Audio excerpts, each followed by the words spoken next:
सिगांथारावनो आं आफा इसोरखौ हामबायनोसै बे मोजां सम आरो मोजां खाबुनि थाखाय बेजों लोगोसे ख्रिस्ट'नि थैजों बायजानाय आंनि बिमा बिफा बिदा फंबाय साफ्रोमखौबो आंनि बे इउटिउब चेनेलाव बरायनानै लायो।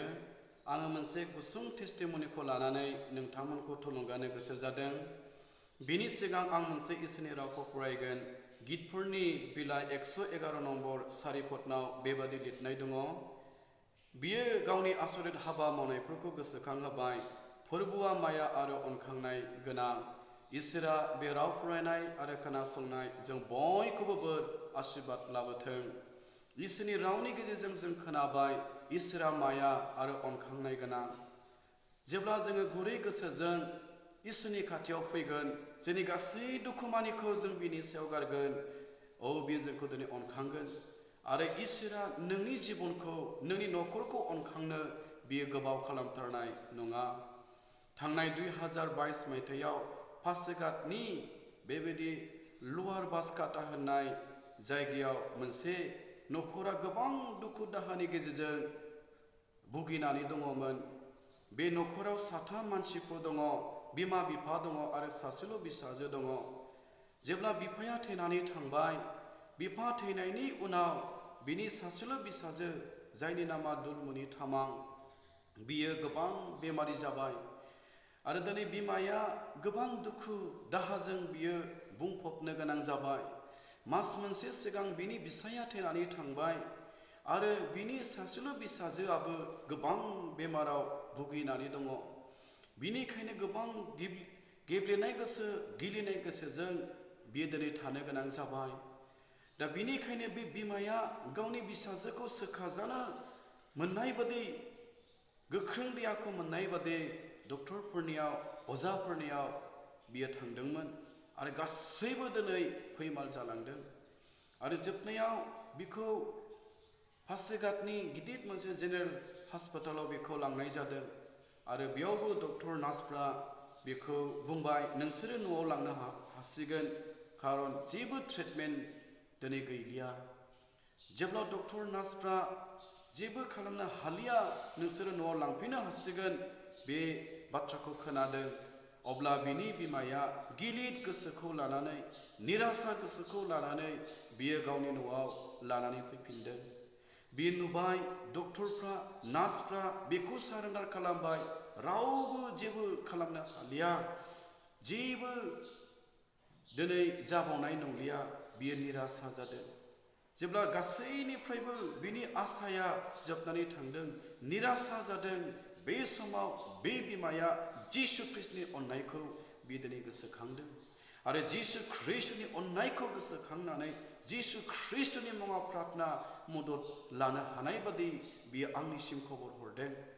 आरो खबरखौ मोनमारनो आङो जोंनि बिमाफोरखौ साथाम साब्रैसो पासिघाट फेल'शिपनि बिमाफोरखौ लानानै मोना समाव जों दिनै बिसोरनि न'खराव सहैदों। जेब्ला जों न'खराव सहैदों, जोङो नुबाय गोबां मानसिफ्रा बे न'आव दङ। दिनै गोबां दुखु दाहा बे न'खराव थारैनो दं। आरो जोङो नुनानै जोङो दिनै अनुभब खालामनो हाबाय, थारैनो दिनै गोबां गोसो बायनाय, गोबां दुखु दाहायाव बे बिमाया भुगिनानै दङ। आरो बेबायदि समाव जोङो बाइबेलनि गेजेरजों बिथांमोनखौ सान्त्वना होनो थाखाय जोङो गोसो जाबाय।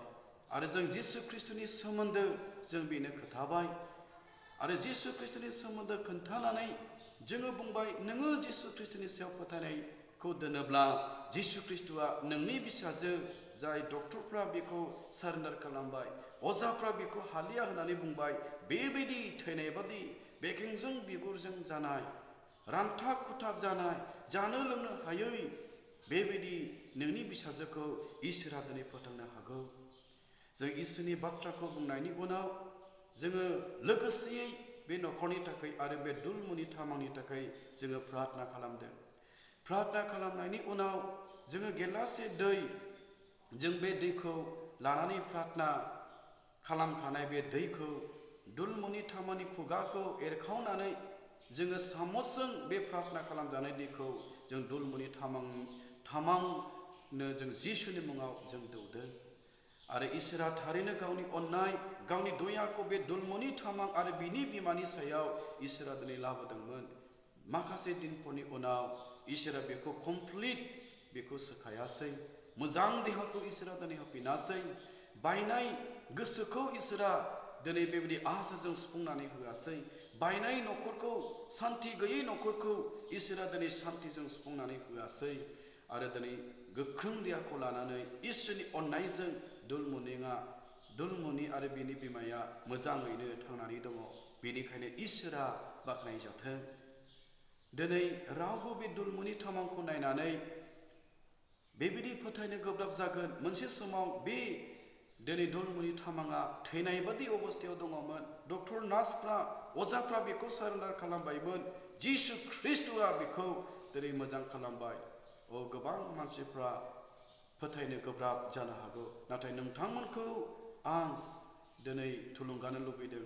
थारैनो इसोरा थांनाय 2022 मायथाइयाव बे न'खरखौ अनखांदोंमोन।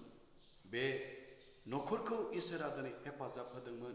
बेनिखायनो गितफोरनि 111नि 4 बुंदों, फोरबोआ माया आरो अनखांनाय गोनां।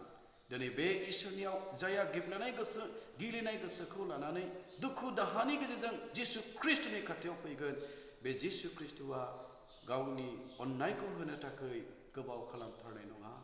बे राव खोनासंनाय साफ्रोमबोनि सायाव इसोरा आग्लाय बिग्लाय बोरखौ लाबोथों। जिसुनि मुङै आमेन।